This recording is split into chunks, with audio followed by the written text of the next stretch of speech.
අයිබුවන්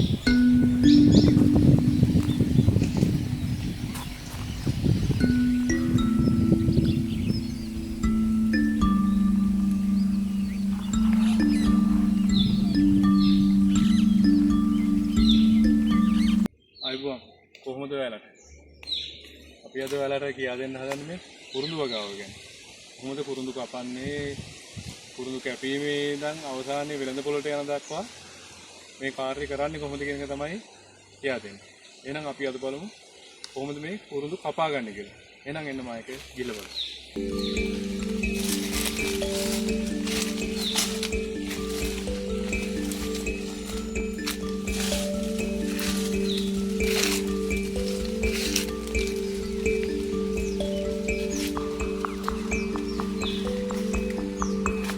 කුරුඳු වගාව එක සැරයක් මේ කපලා තියෙන්නේ. දැන් අපි කලින් නැතුව නවත්තලා ඊළඟට දැන් මේ ඉතුරු වෙච්ච ප්‍රමාණයක් තියෙනවා. ඒ ටික තමයි අපි කපන්න හදන්නේ. මේ තියෙන කැපීමට සුදුසු අතේ තියෙන පඳුරක් බලමු. ඉස්සෙල්ලාම මේ සමහර විතර මේක එකපාරෙන් කපන්න ඕන කියලා එහෙම අවශ්‍යතාවයක් නැහැ. අපි කීපයක් ගහලා මේ කැපුවකල් ප්‍රශ්න වෙන්නේ රිකිලියෙන්න බාධාවක් වෙන එක බලමු මෙන්න ආකාරයට.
මේ තියෙන්නේ කුරුඳු කපලා මාස 3ක් පමණ වෙන මේ වගාවේ තියෙන මේ පැල අලුත් පැල ඇවිල්ලා තියෙන ආකාරය තමයි මේ පේන්නේ. ඒ කපන හැම කැපුම් කට්ටයකින්ම මේ වගේ පැල කීපයක් මේ ආකාරයට එනවා. ඇත්තම ඒ වගේම තියෙන ලොකුම අභියෝගයක් තමයි මේ කුරුඳු වගාවේ මේ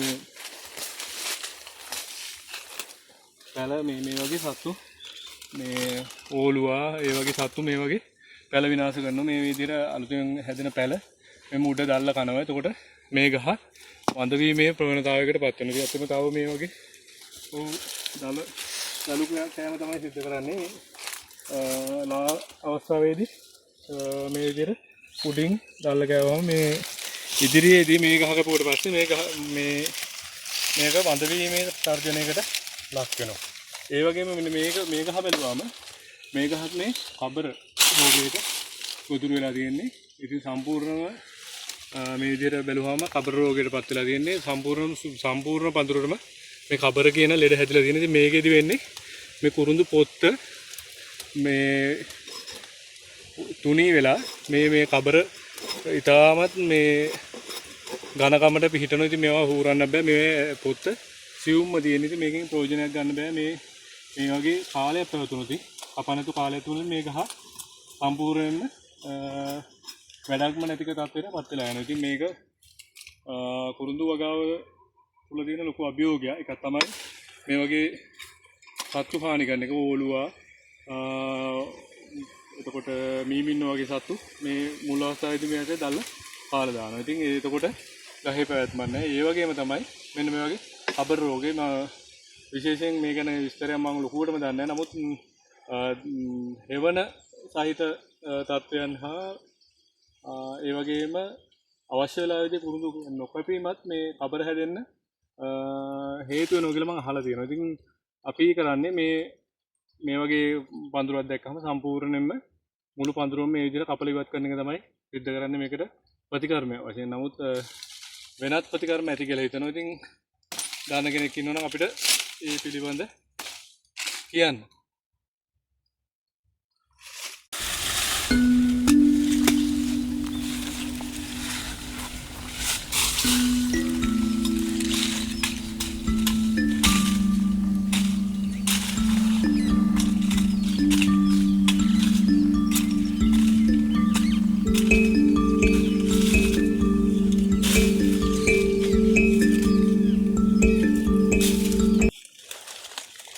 මේ කුරුඳු ගහට හැදිලා තියෙන කබර කියන රෝගය හැදිලා තියෙන මේ ගහට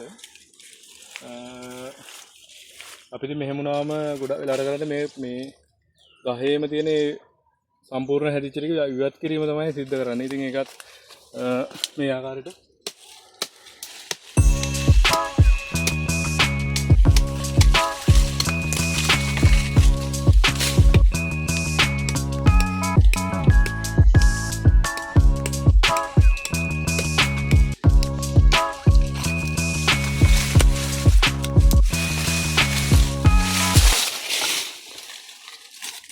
මේ නුහුරු ඉවත් කරන්න ඕනේ. නුහුරු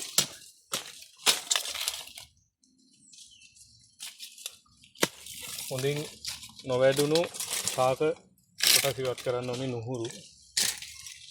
ඒ වගේම හඳට හොඳින් ඉරේලිය වැටෙන මේ වගේ මුලින් තියෙන අතුත් ඉවත් කිරීම සිද්ධ කරගන්න ඕනේ. ඒ වගේම මේ කබර හැදුණු ගස් සම්පූර්ණයෙන්ම ඉවත් කර ගැනීම අපි සිද්ධ කරනවා. මොකද මේකෙන් අනිත් ශාක වලට මේක ව්‍යාප්ත වෙන්න පුළුවන් හින්දා සම්පූර්ණයෙන්ම ඉවත් කර ගැනීම කරනවා.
මේ ආකාරයට අපිට දවසකට තලන්න පුළුවන් ප්‍රමාණය මේ විදිහට අපි සාමාන්‍යයෙන් හිතලා අපිට මේ දවසේදී මේ ප්‍රමාණය තලලා ඉවර කරන්න පුළුවන් කියලා හිත ප්‍රමාණය මේ වගේ කපලා ශේෂ්ත්‍රයෙන් ඉවත් කර ගැනීම තමයි අපි කරන්නේ.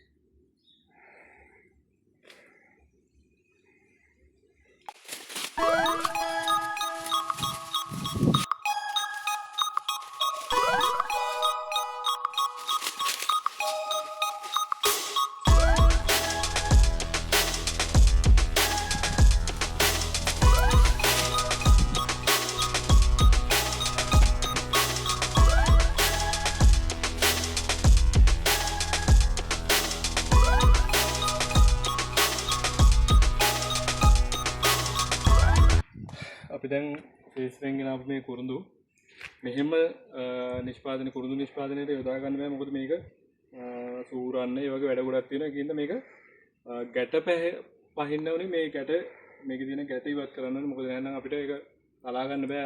හානි අපිට අත්වලට හානි වෙනවා. නැත්නම් අපහසු වෙම කරන්න. ඒකින්ද අපි මුලින්ම මේකේ ගැට ඉවත් කිරීම සිද්ධ කරන්න ඕනේ. ඒකට අපි කැටි භාවිතා කරන විවිධ ඒවා. ඉතින් මේ කැත්තෙන් අපි කුරුඳු කැපුවට මේ වගේ කුඩා කැත්තකින් තමයි ගැට පැසීම සිද්ධ කරන්නේ.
මේ ආකාරයට තමයි අපි ශේෂ්ත්‍රයෙන් ගෙන ආපු කුරුඳු මේ මෙතෙන්ට ගෙනහල්ලා මේ විදිහට ගැට පැහැලා තලන්න සුදුසු අතේට මේ ලීයත් පත් කර ගන්නවා.